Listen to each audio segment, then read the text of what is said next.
갈라디아서 1장 1절부터 5절까지 말씀 한 절씩 봉독하시겠습니다. 자, 사람에게서 난 것도 아니요, 사람으로 말미암은 것도 아니요, 오직 예수 그리스도와 그를 죽은 자 가운데 살리신 하나님 아버지로 말미암아 사도된 바울은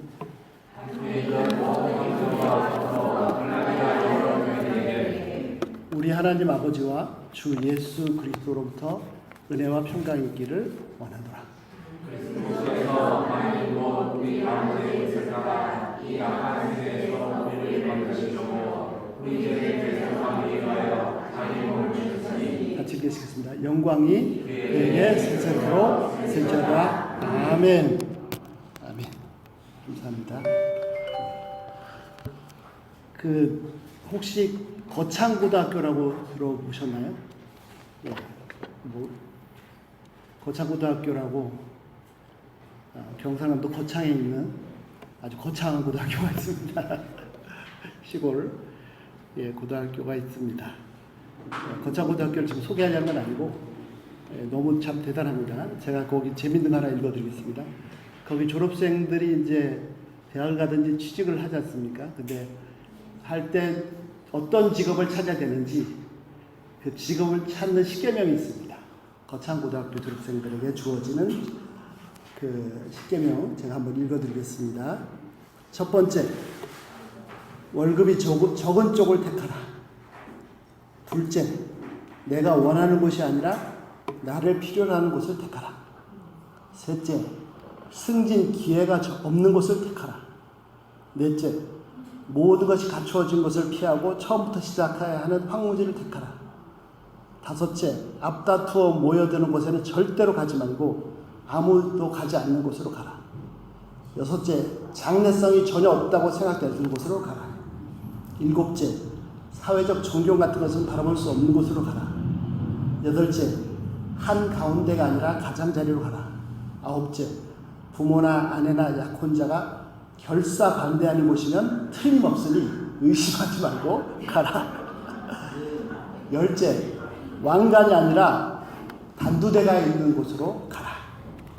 이것이 그 거창고등학교 졸업생들에게 주어진 십계명입니다.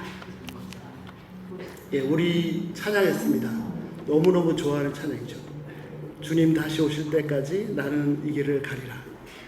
좁은 문 좁은 길 나의 십자가를 지고 나의 가는 이 길 끝에서 나는 주님을 보리라.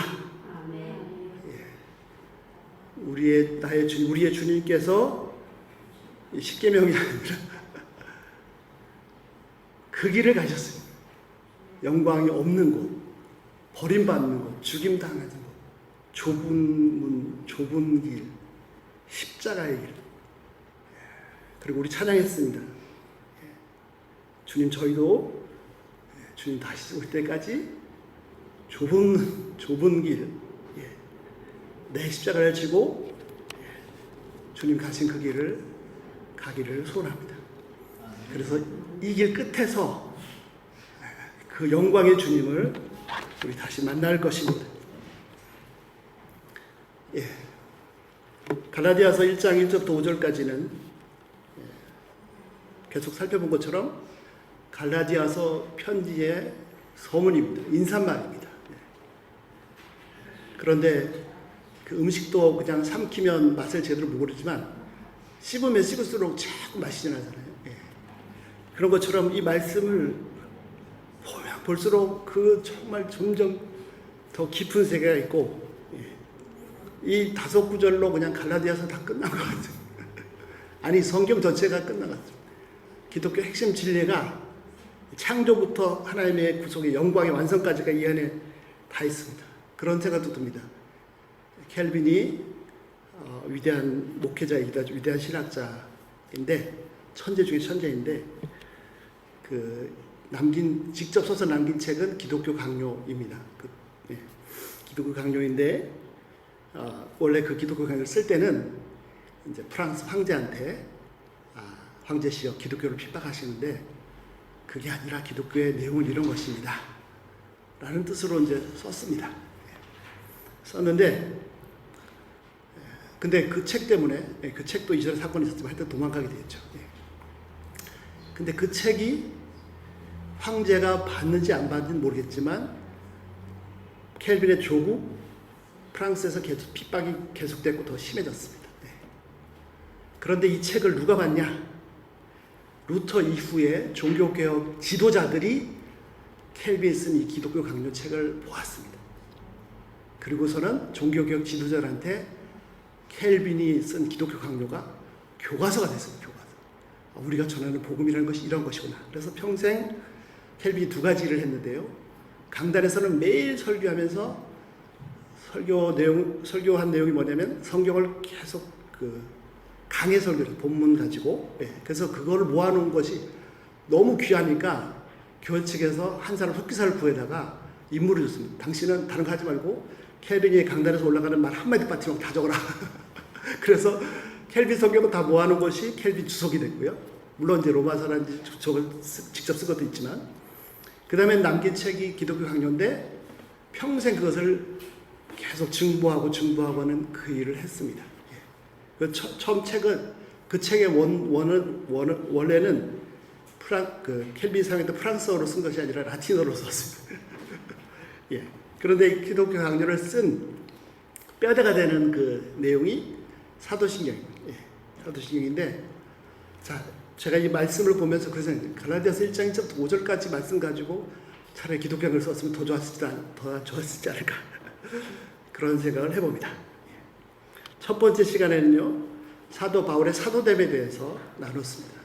사도 바울이 사도된 것은 자신이 사도라는 걸 주장하기 위해서가 아니고 자신이 전한 복음이 진짜 복음이다, 제대로 된 복음이다라는 걸 전하기 위해서 했습니다. 두 번째는요, 인사말 중에 은혜와 평강이 있을지어다, 그 은혜에 대해서 나눴습니다. 은혜가 무엇입니까? 은혜는 하나님께로부터 오는 것인데, 하나님을 대면하기 전에는 은혜를 생각할 수 없습니다. 정말 살벌한 황무지 같습니다. 그런데 하나님을 대면하면 은혜가 쏟아지는데, 그 출발점은 뭐냐? 출발점은 뭐냐면요, 지난번에 나눈 것처럼, 자세히 나눈 것처럼, 마치 바울이 또 베드로가 예수님에게서 하나님 실체를 대면했을 때, 이사야 6장에서 이사야 선지자가 성전에서 하나님 배웠을 때처럼, 죄인인 우리가 하나님을 대면했을 때 그 영광을 체험하면 얼마나 처절한, 부패한, 썩은, 근본적으로 소망이 없는 죄인인지를 자백하지 않을 수 없습니다. 하나님의 영광, 실체를 맛보면, 그전에는 그래도 의로인 줄 알았는데,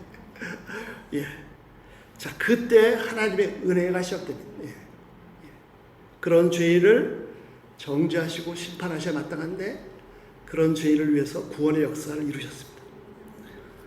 자, 계속 반복되는, 바울이 잊지 않고 하는 모든 서신에 따라오는 인사말, 끝마칠 때도 하는 인사말이 은혜와 평강입니다. 은혜와 평강. 계속 많은 인사말들이 있을 것입니다. 건강하냐, 뭐 여러 가지 인사말이 있을 수 있죠.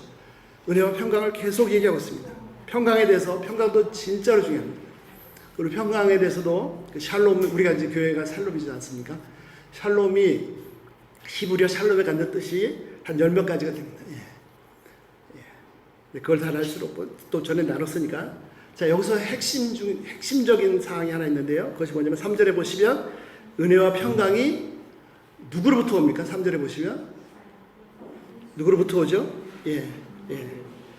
우리 아버지 하나님과 주 예수 그리스도부터 옵니다. 자, 평강은요, 은혜도 마찬가지지만 평강도 하나님께로부터 옵니다. 모든 것의 출발점이 하나님이십니다. 평강이, 하나님께로부터 오는 평강이 진짜 평안입니다. 왜 그러냐? 세상에서 얘기하는 평안은요, 죄송합니다만은 진짜 평안이 아닙니다. 왜 그러냐? 자, 하나님의 평안. 예수님께서 제자들한테 오셔서 계속 말씀하십니다. 평안할지어다. 에베누 샬롬 알레, 평안할지어다. 하시는데, 그걸 그냥 들으면, 내가 평안해야지. 내가 예수님의 제자로서 평안해야지. 뭐 이런 생각을 하기 쉽습니다. 근데 핵심 포인트가 있습니다. 예수님 뭐라고 했죠? 자, 너희가 평안하라. 어떻게? 나의 평안을 너에게 주노니 평안할지어다. 우리가 평안할 수 있는 방법은 내가 스스로 내 마음을 가라앉혀서 평안해질 수 없습니다. 내가 아무리 내 마음을 가라앉히려고 해도 가라앉혀지지가 않습니다. 가라앉히려고 하면 할수록 더 요동칩니다. 근데 어떻게 가능합니까? 나의 평안을 너에게 주노니. 예수님의 평안을 주실 때 예수님의 평안으로만 내가 평안할 수 있어요. 예수님의 평안은 어떤 평안입니까? 오늘 바울이 얘기한 것처럼요. 평안은 어디로 옵니까? 우리 아버지 하나님과 주 예수 그리스도로부터. 원래 출발점은 하나님이십니다. 하나님의 평안이 진짜 평안입니다. 하나님의 평안이 진짜 평안입니다. 왜요? 자, 한번 상상을 해보시죠. 하나님의 마음이 이렇게 호숫가에 호수물처럼 이렇게 쫙 있습니다. 예. 그 하나님의 마음의 평안을 깨트릴 수 있는 이 존재가 이 세상에 아무것도 없어요. 하나님의 평안을 깨부술 수 있는 존재가 이 우주상에 그 어떤 것도 없습니다. 지구가 깨지고 뭐 산이 무너지고 어떻게도 하나님 마음의 평안 파문 하나 일으킬 수 없습니다. 그것이 하나님의 평안입니다. 그 평안을 주실 때 우리 그 시편 91편 말씀 보셨지 않습니까? 오른쪽에서 1000만이 넘어지고 100만이 쓰러져도 안전하게 나올 수 있어요. 하나님 평안이 나를 지배할 때 오히려 내 외부의 이런 어려움까지도 정복할 수 있습니다. 자, 여기 이 짧은 구절 속에 이 흐름이 있습니다. 흐름이 있습니다. 어떤 흐름이 있느냐? 자, 바울이 성도들을 향해서 인사말을 합니다. 은혜와 평강이 있기를 바랍니다. 라고 인사말을 합니다. 그런데 바울이 얘기하는 은혜와 평강은 바울 자신에게서 온 것이 아닙니다. 조금 전에 보신 것처럼요. 하나님께로부터 온 거죠. 자, 한번 정리해 보실까요? 첫 번째 출발점이 하나님이십니다. 하나님은 은혜와 평강의 출발점일 뿐 아니라 모든 것의 소스, 원천이시고 모든 것의 출발점이십니다. 그래서 그분의 성함이 여호와, 스스로 있는 자라고 번역을 했는데 I am. 무슨 말씀입니까? 은혜와 평강 이전에 나의 존재의 출발점이 하나님이십니다. 내가 있으면 내가 있기 위해서 부모님이 계셨고 할아버지 계셨고 그 부모님이 계시고 쭉 올라가죠. 그럼 하나님이 계시는데 하나님은 누구 때문에 계신 게 누구로 인해서 존재하게 됐느냐가 아니라 모든 존재의 출발점이 하나님이시고 그로 말미암은 모든 축복의 원천이 하나님이십니다. 그 은혜와 평강을 사도 바울이 받았는데 거저 받은 것이 아닙니다. 어떻게 받았습니까? 중간에 하나님, 그 다음에 예수 그리스도를 통해서 받았습니다. 그래서 바울이 받았고요. 사도들이 받았습니다. 그리고 이제 이 은혜와 평강을 다른 성도들에게 나누고 싶어 합니다. 또 나눴습니다. 또 이 성도들이 또 다른 사람들에게 나눠서 2000년이 흘러서 저희들에게까지 흘러왔습니다. 하나님, 그리스도, 사도들, 또 제자들, 우리에게까지 또 우리들도 계속해서 흘러갈 것입니다. 자, 그런데요, 이 5절, 5구절 말씀을 한번 보시죠. 자, 이 구절 속에서 하나님께서 하신 일이 있으십니다. 이 본문 내용을 보시면 하나님께서 하신 엄청난 위대한 일이 있습니다. 그것이 뭡니까? 본문에 한번 보시면 하나님께서 하신 일이 뭐죠? 오케이. 감사합니다. 그건 두 번째고. 하나님께서 하신 일은 뭐죠? 1절에 예수 그리스도를 죽은 자 가운데서 일으키셨습니다. 살리셨습니다. 이것이 하나님께서 하신 일이고, 전사님 감사합니다. 예수님께서 하신 일이 뭐죠? 예수님께서 하신 일은, 예수님께서 하신 일은 자신의 몸을 우리 죄 때문에 내어주셨습니다. 자, 하나님께로부터 하나님이 모든 축복의 원천이시고 그 이전에 존재의 원천이신데 그 모든 축복이 우리에게 흘러나오는데 중간에 하나님께서 하신 일, 우리에게 흘러오기 위해서 예수님께 하신 일, 이 두 분이 하신 일이 있으십니다. 말씀하신 것처럼 4절 먼저 보시겠습니다. 이 두 가지가 우리가 전해야 될 복음의 핵심입니다. 자, 예수님께서 무슨 일을 하셨습니까? 자신을 우리 죄 때문에 내어주셨습니다. 그래서 하나님 안에 있는 모든 축복이, 은혜와 평강을 비롯한 모든 축복이 우리에게 주어졌습니다. 자, 잘 아시는 것처럼요, 로마서 5장 8절, 우리가 아직 죄였을 때 그리스도께서 우리의 죽으심으로 하나님께서 우리에 대한 자기 사랑을 확증하셨느니라. 그렇죠? 자, 의인을 위해서, 아니 조국을 위해서, 국가 민족을 위해서 죽는 사람들이 있습니다. 의인을 위해 죽는 사람도 거의 없습니다. 로마서 바울의 논리가 그거죠. 그런데 예수님께서는 국가 민족을 위해서, 의인을 위해서가 아니라 누구를 위해 죽었다고요? 죄인을 위해서 죽으셨습니다. 이게 말이 이렇지 이게 그렇게 간단한 문제가 아니지 않습니까? 여러분, 만약에 어떤 사람을 처음 만나서 인사를 했는데 겉을 보기엔 정말 멀쩡하고 멋있어 보여서 이렇게 얘기를 좀 하다 보니까 이 사람 전과가 한 5범쯤 되고 감옥에 다 5번 갔다 왔고 그 다음에 사람도 여러 해쳤고 이렇게 하면은 어떻게 되죠? 얘기 빨리 끝내고 이제 정리하고 헤어지고 이제 모른 척 해야죠. 하나님은 인간의 기준이 아니고요. 인간의 기준에서 봤을 때는 그래도 의로울 수 있습니다.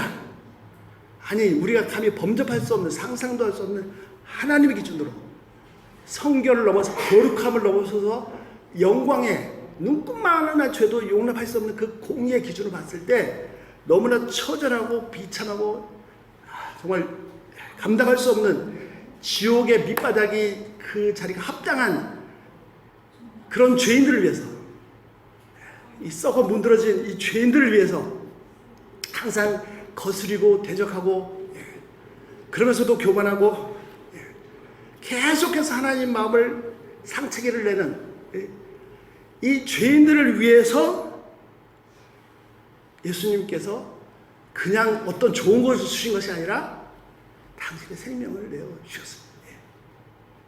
그래서 사도 요한이 요한에서 뭐라고 했습니까? 하나님은 사랑이시라.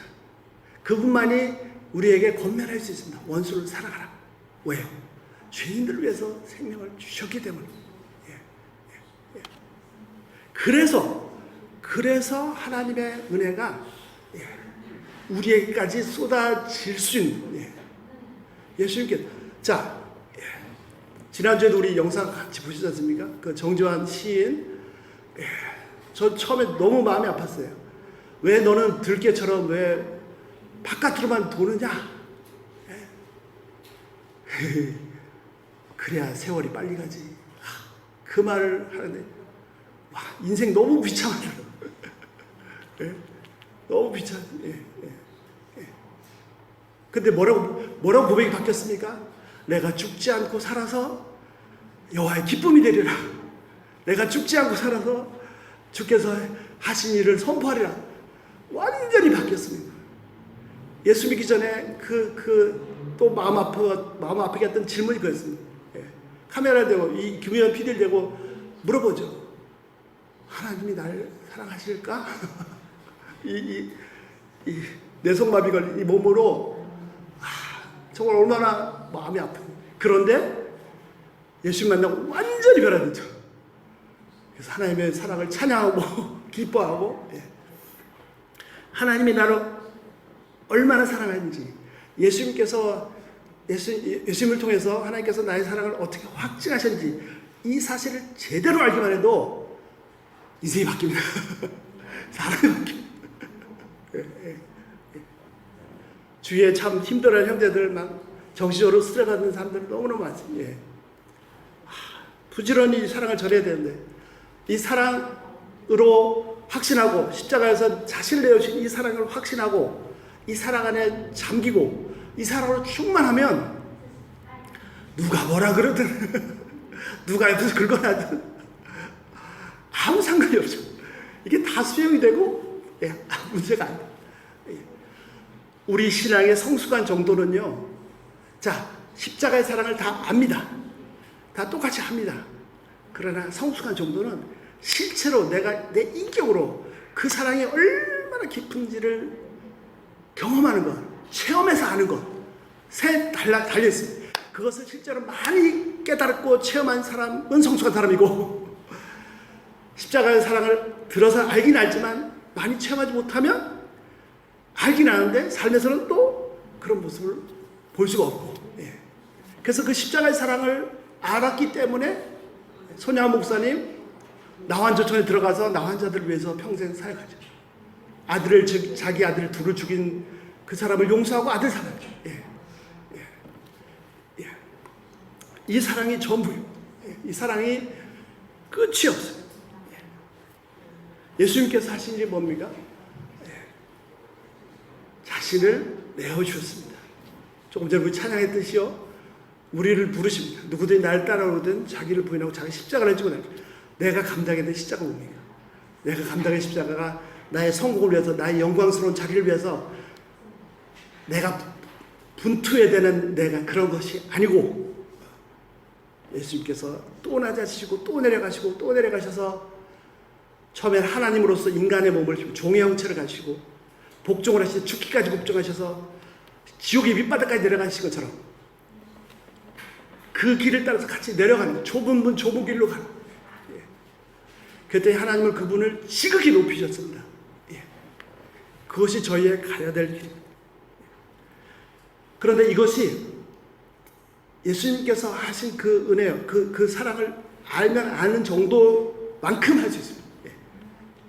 그것이 참 성숙한 정도. 자, 하나님께서 무슨 일을 하셨습니까? 두 번째, 그분을 죽은 자 가운데서 일으키셨습니다. 이 부활이 왜 중요합니까? 부활의 첫 소망이, 예수님이 언제 부활하셨죠? 6월절 날 어린 양으로, 예수님이 진짜 양이십니다. 그 출애굽할 때 잡았던 그 양이 아니라 그건 그림자이지 않습니까? 진짜 어린 양으로 영원한 단번한 속죄를 이루셔서 자신을 내어주셔서 우리의 구원을 이루셨습니다. 두 번째, 6월절이 지나고 무교절이 시작됩니다. 7일 동안.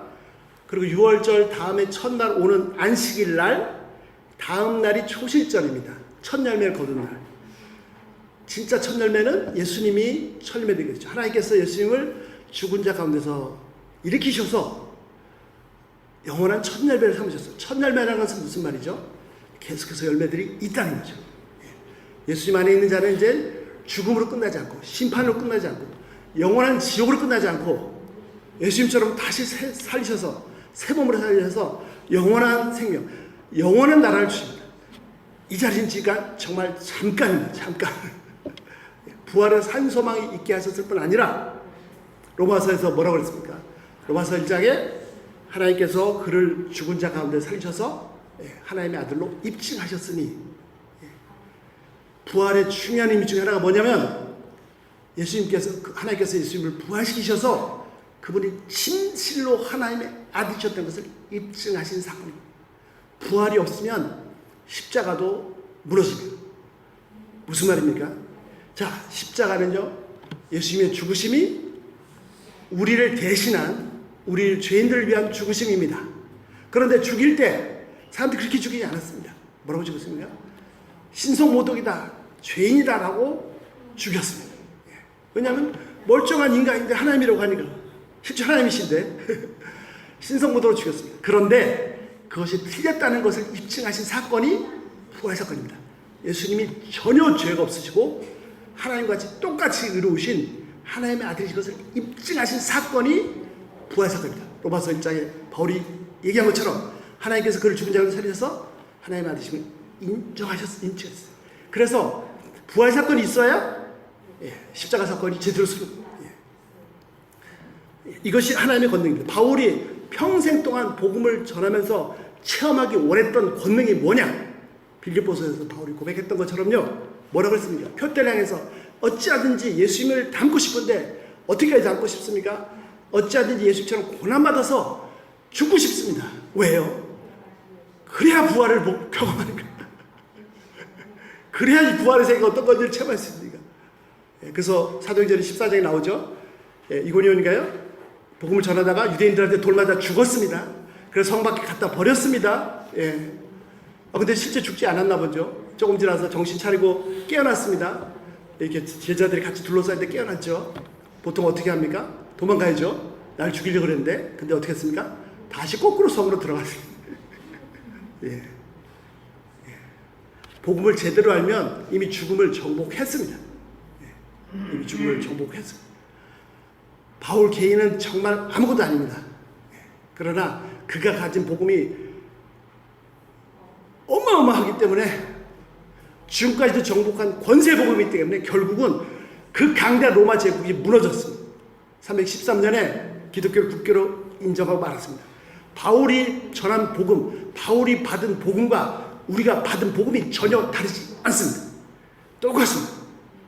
똑같은 권능을 가지고 있습니다. 다만 바울이 깨닫고 알고 체험한 복음과 우리가 하는 복음은 차이가 있을 수 있습니다. 지난번에 한번 제가 소개했습니다. 소개해드렸죠. 이 복음이 얼마나 소중합니까? 테레사 수녀님, 아시죠? 테레사 수녀님. 자, 노벨 평화상을 받았습니다. 아무것도 없어요. 그분 아무것도 없어요. 평생 인도의 그 빈민촌에 들어가서 빈민 가난한 사람들을 섬기다가 죽으셨으니까 아무것도 없죠. 노벨 평화상을 받았습니다.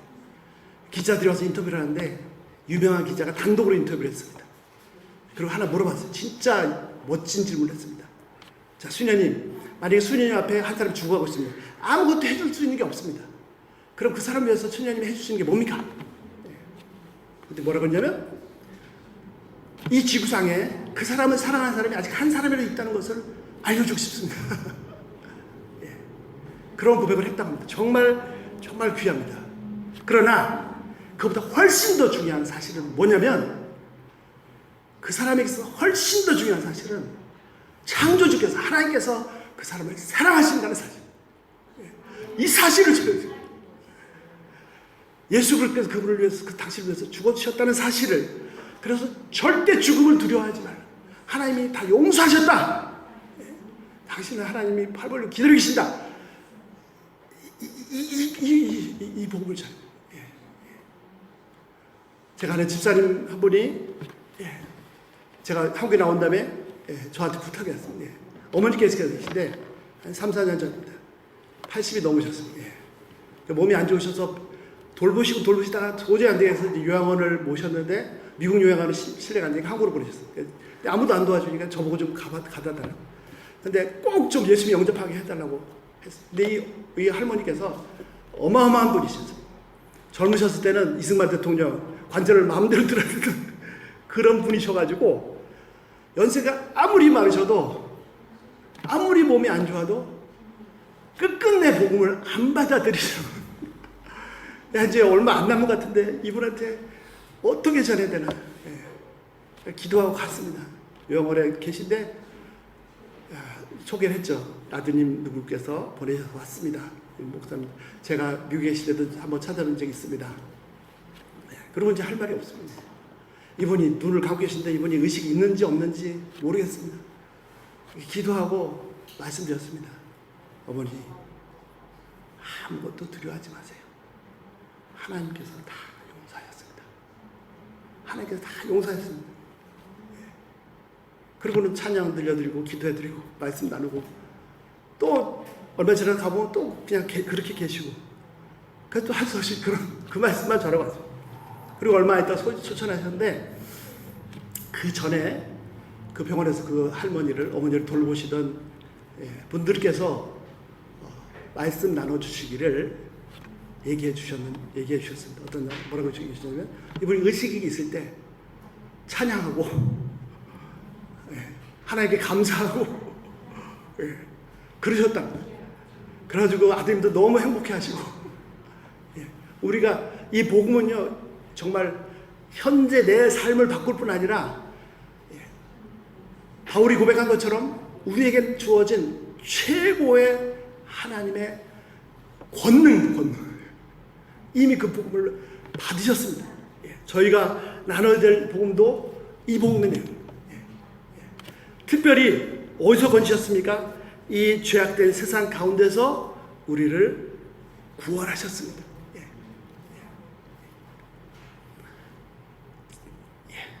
자, 거짓이 있습니다. 막 신문에 계속해서 나오죠. 거짓.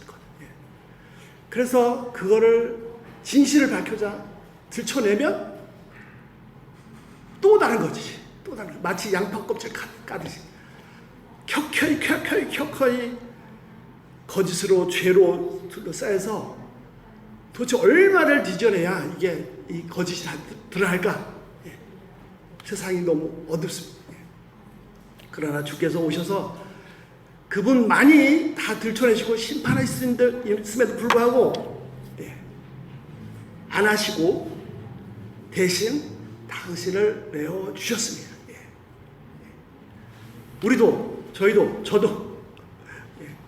하나님 보시기엔 정말 가소로울 텐데 조금 이제 의로워졌다고 막 그냥 심판하고 정죄하고 칼을 들고 예수님께서 보여주신 모습은요, 우리의 모든 죄를 다 짊어지시고 가셔서 사실 내어주신 것입니다. 저희가 어떻게 하나님께로부터 온 그래서 그리스도로 말미암아 우리에게 주어진 은혜와 평강 이 진리의 복음을 어떻게 나누고 전할 수 있습니까? 말로도 부지런히 전해야 됩니다. 그러나 이 복음에 내가 같이 바울처럼 같이 녹아들어서 내 인격이 변하고 내 존재가 변하고 내 삶이 변해서 복음으로 살 때 계속해서 이 복음이 나눠져. 저희가 그렇게 받았습니다. 또 저희도 그렇게 전해야 됩니다. 그래서 마지막 결론이 뭡니까? 5절. 그분께 세세 웅토록 영광이 있기를. 여기가 저희의 가는 마지막 목표고 종착지고 고울입니다. 그분이 높임 받으시고 그분이 영광 받으시고 그분이 영원토록 다스리시고 하나님이시고 하나님께만 영광. 저희 하루하루의 삶이 첫 번째 내 힘으로 내 속에서 나오지 않습니다. 첫 번째 계속해서 이 복음에 깊이 침잠하셔서 오늘도 말씀 나누신 것처럼 말씀과 기도에 계속 스며드셔서 내가 알고 있는 복음의 실체를 더 많이 체험할 수 있기를 기도합니다. 무한합니다. 나 딴에는 굉장히 많이 아는 것 같은데 또 끝이 없어요. 그래서 이 복음이 내 말과 함께 내 인격으로 형성되고 내 삶으로 우리가 받은 그대로 또 전해서 궁극적으로는 저희에게 이 큰 구원을 이루신 정말 바울이 보여주는 진실로 기이한 신비로운 구원을 이루신 하나님께 영광을 돌릴 수 있기를 기도합니다. 그분께 영광이 하기까지를 기도합니다. 자, 우리가 찬양합니다. 아침에도 찬양했는데요. 참 아름다워라 주님의 세계는 꽃들도 바람도 별들도 너무너무 아름답습니다. 진짜 아름답습니다. 이 아름다운 모든 것들을 창조하신 하나님이 진짜 아름다우십니다. 예수님이 아름다우십니다. 예수님이 너무너무 아름다우십니다. 왜요? 그분은 근본 하나님이시지만 나를 하나님으로 대우해라 스스로 포기하시고 우리처럼 이렇게 제한된 육신을 입고 이 땅에 오셨을 뿐 아니라 자신을 끝도 없이 낮추셨습니다. 그분의 그 겸손이란 말 자체가 그분께 드리기를 너무 황송스러울 정도로 그렇게 낮추신 그분의 모습이 너무 아름답습니다. 죄인을 사랑하시되 변덕을 부리면서 사랑하신 것이 아니라 내가 좋을 때나 불충할 때나 잘할 때나 범죄할 때나 변하지 않으신, 흔들리지 않는, 그래서 내가 흔들리지 않는 동일한 사랑으로 사랑하시는 그 예수님의 모습이 너무나 아름답습니다. 자신을 내어주실 때 그냥 주신 정도가 아니라 자신의 생명까지 마지막 바닥까지 다 긁어 내어주시는 그 사랑의 모습이 너무 아름답습니다. 저희가 이 복음을 통해서 주님의 깊은 영광을 체험할 수 있기를 기도합니다. 기도하겠습니다.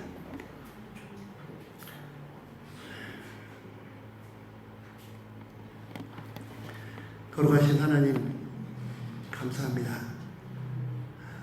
저희는 죄인들을 보면 죄가 있는 자를 보면 죄를 들춰내고 정죄하기 바쁜데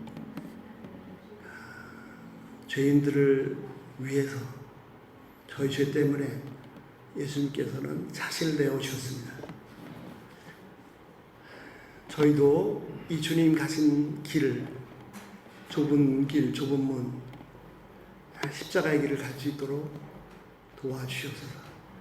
하나님, 죄를 정죄하고 판단하는 것이 아니라 오히려 나 자신을 내어줄 수 있는 이 복음의 진리의 신비의 비밀의 길을 갈 수 있도록 은혜 베풀어 주시옵소서. 그 자리 끝자락에 예수님이 계십니다. 그 끝에서 주님을 만날 수 있도록 도와주시옵소서. 그 끝에서 부활의 권능을 체험할 수 있습니다. 하나님의 권능을 체험할 수 있습니다. 저희도 이 길을 가서 진짜 하나님을 하나님으로 이 세상 모두에게 선포할 수 있도록 저희를 사용해 주시옵소서. 감사드리며 예수님을 믿습니다.